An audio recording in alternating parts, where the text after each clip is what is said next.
So I'm Pete Valls, the British Ambassador to Zimbabwe. And I'm Falaka, the Nubian Queen, the International African. So I've been in Zimbabwe for nearly a year now, and throughout that time I continue to hear stories, so many stories of experts, Zimbabweans living in the UK who are experts in their fields, whether that be in science, whether that be in tech, in the arts sector, in accountancy, publishing, across the sectors, and people making an incredible contribution in the UK and being a real role model for friends and family and Zimbabweans here in Zimbabwe. So Falaki and I decided to host a podcast where we'd have the chance to sit down with a cup of tea and interview and chat to a range of experts in the UK, hear about their life story, hear about what's driven them to get to where they are, what they're proud of, their plans, and any advice they may have for a younger version of themselves. So I hope you'll be as inspired as we are. And Falaki, who's our guest today? Well, today we are meeting the trailblazing Stephanie Travers. She is the queen of the race scene. In fact, she is going into a male-dominated industry of motorsports. Born in Zimbabwe, raised in the UK, she's also defying against the conventional that you would expect. Gone and studied engineering. She's got a degree in chemical engineering to becoming a pioneering force in F1.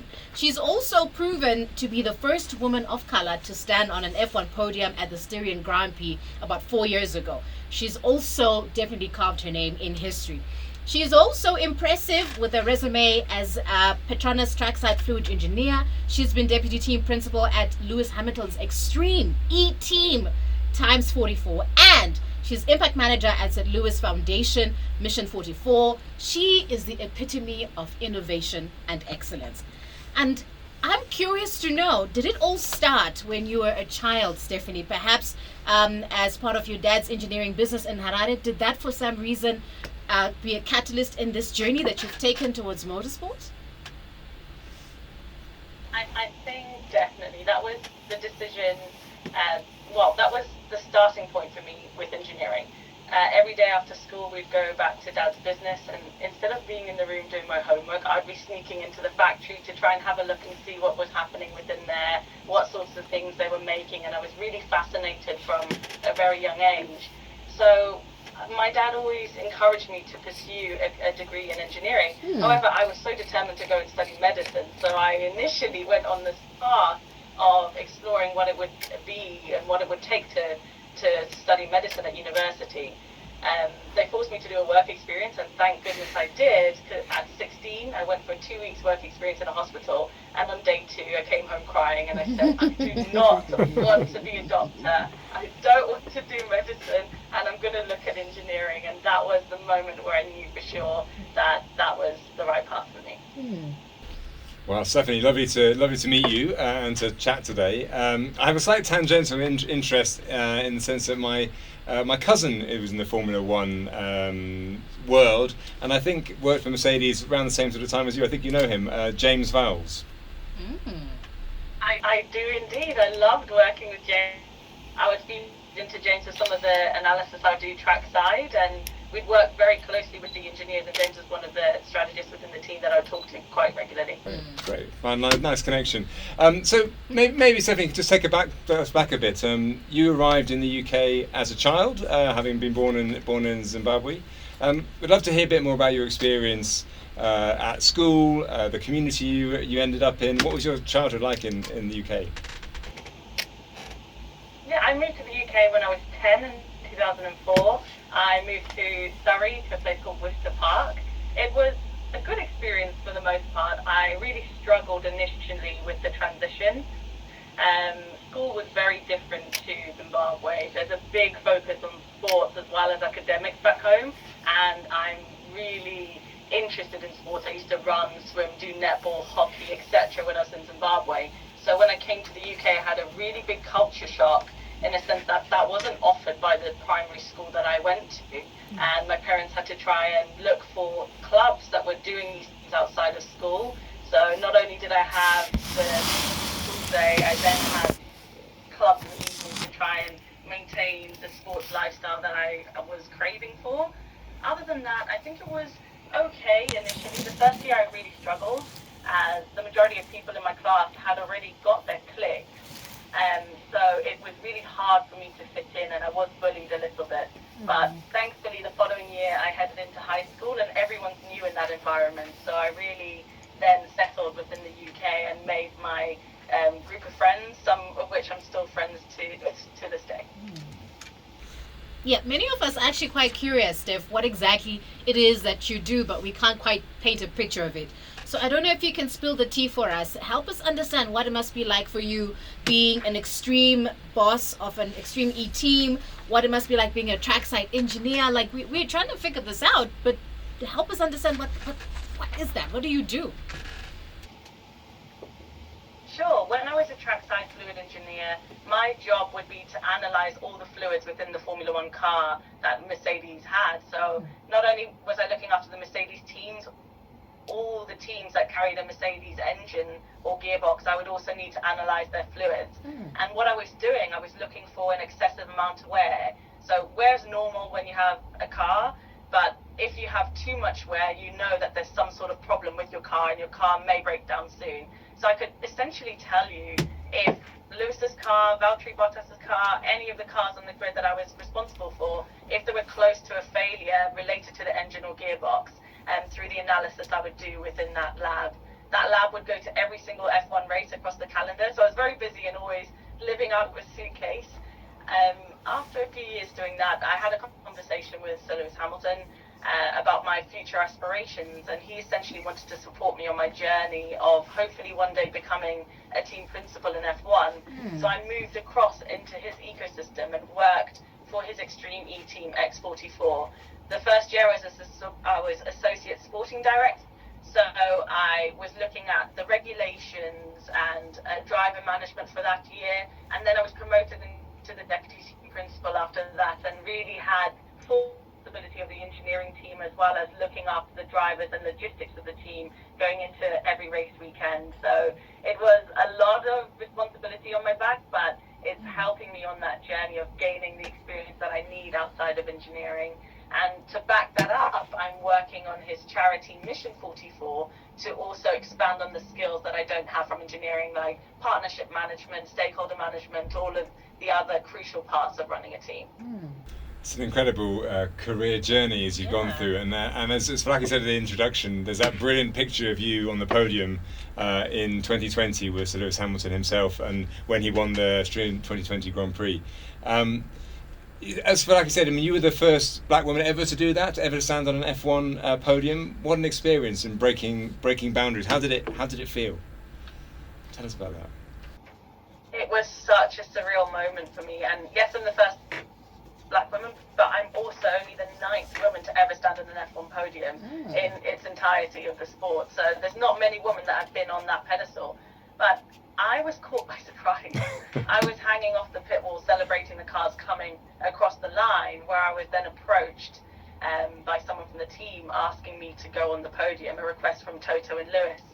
And my immediate reaction was, no, I'm not doing that. I'm not prepared. But I then just embraced the moment, and it was a really surreal moment for me. A momentous occasion for myself and my family, having my nephew that was only 2 or 3 at the time calling me and shouting down the phone, so excited to have seen me doing that, meant so much to me. And my sister managed to get my parents' reaction on video, and they were crying as it happened. The funniest part of the story for me of that day is the night before, they called me and said, I just have a really strong feeling that if Lewis wins tomorrow, you're going on the podium. I said, can you just stop talking rubbish? There's people that have been in this team for tens of years and they've not been on the podium. Why do you think me? And he just said, with everything that's happening in the world with Black Lives Matter, George Floyd, and the stance F1 have had, I really think that the team will make a moment out of this.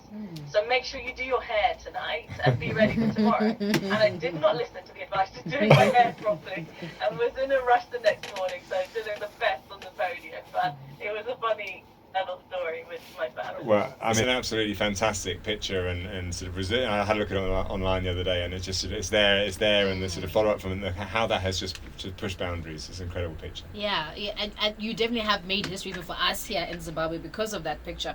We've also heard you speak very highly of how, Sir Lewis has been very helpful to you. Talk to us a little bit more. You said I read somewhere that I think you said he's been like a coach, he's been like your mentor, he's been there helping you on this journey.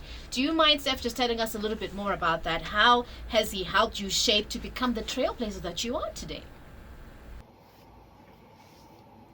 I mean, from the moment I first met him, I was really nervous because I was always a Lewis fan and super excited to be working in the team he was with for my first role in the sector. So we just had a relationship from the minute I walked in. I was always one of the first people he would see as my last base at the garage, and he would always walk past and say that I was always smiling. So I don't know if it was that led to us having frequent conversation, but it just enabled me to be able to talk to him about certain things that I couldn't necessarily talk to some of the other peers that I had within my team. And from that, it then developed into a mentorship sort of relationship, and him interested in what my future aspirations are.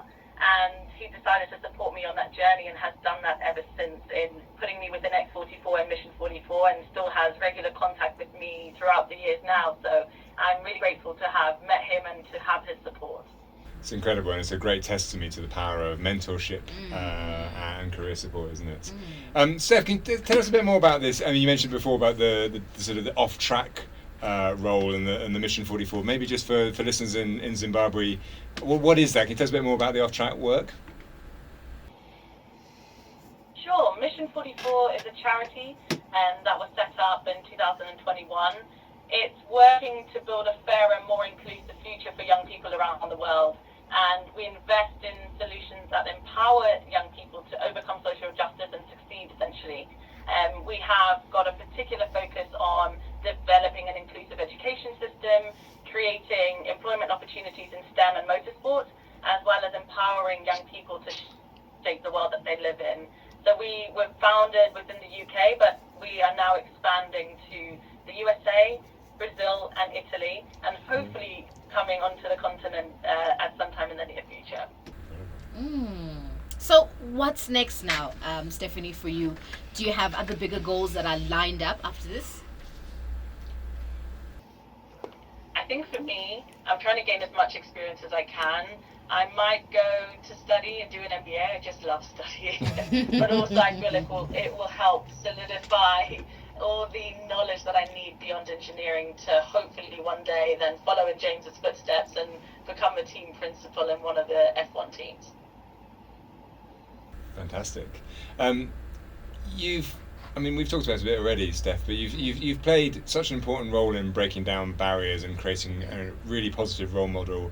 I think in the UK and in Zimbabwe, one of the challenges is how do we support girls and those from underrepresented communities kind of build careers, have the confidence to build careers in science and engineering professions.